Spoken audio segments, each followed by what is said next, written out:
As you guys probably saw in some of our social medias, we did purchase a A90MT. I'm here to talk to you guys about that today. But to do that, we need to sell our 2021 tunable car. And we kind of posted it up, taking offers. One of our local customers hit us up, and we have kind of taken a lot of parts off, converted the car to some of his likings. But that is an end of an era to our Supra. The A90MT is our fourth Supra that we've had within the company here. So the original one was a white one.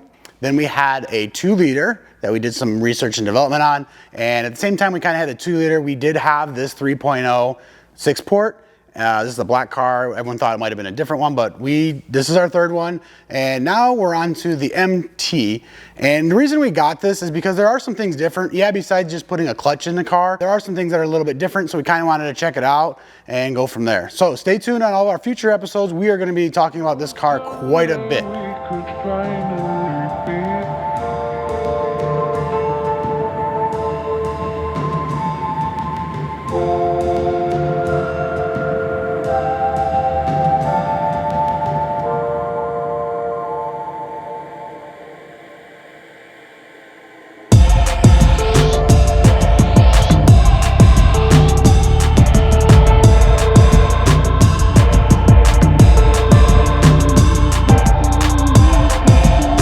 Here's the A90MT. I got about 200 miles on this car, so my first impressions are it's actually very fun, very engaging. It's definitely not as quick as our previous car, and we got to get to modding this car. We got to get damn it, I forgot the name of it.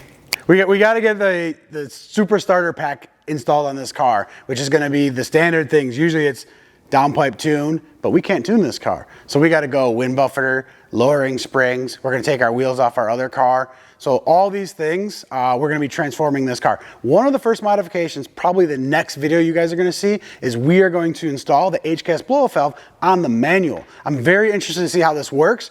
As I explained in the video, when you actually depress the throttle and you're shifting gears, that's when that blow-off valve is actually going to make the sound. On the automatic transmission, it was full on until you actually lift. So this, with changing gears and stuff, we're going to get that cool super sequential sound. So I'm very excited about that. That's going to be one of our first mods.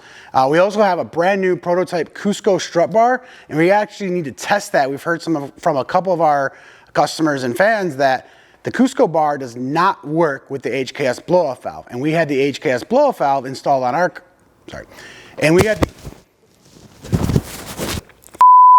I was rolling too. Yeah, you were. We've heard from some of our friends and family customers that basically the Cusco bar does not fit. That's what I mean, the Blitz bar, any bar that comes across like that did not fit with the HKS blow-off valve. So on our car, we had the HKS blow-off valve, but we also had the HKS braces, so that seemed to work. But we're hearing rumors that the Cusco bar does not work.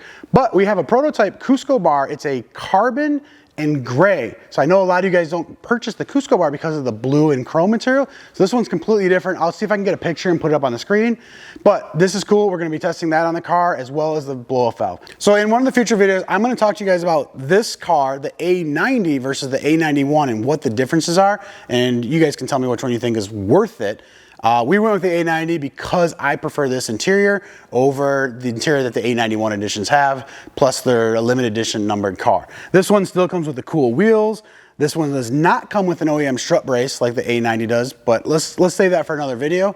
And let's get to it. We're gonna start modding this thing over the next couple videos. We're gonna look for differences between this car and the manual transmission A91 model, as well as the standard automatic that's been out for a long time. A couple of my thoughts when driving this car, 6th gear on the expressway, I'm 70 miles an hour or something like that. I'm at like 3K. So it does have a much higher RPM sitting at. I think they should have put a larger gear in it for 6, you know, so it would have came down a little bit. So maybe the aftermarket is going to bring a gear set for this car in the future and stuff like that. We've seen that on a lot of cars. Obviously there's a clutch, but that's about it as far as like major differences. Your suspension, your exhaust, all those parts are really going to transfer over. There are some interior changes. The unit around the shifter it's shorter. It kind of curves in like this, and you can get your hand in there faster. So this whole area is redesigned a little bit.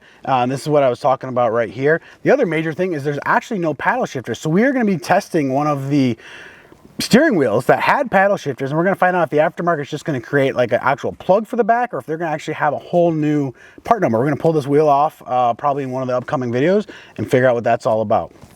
All right, guys, so make sure you stay tuned and subscribe, and we're going to go through a lot of the changes and modifications to this car, and you guys can watch as we build this car.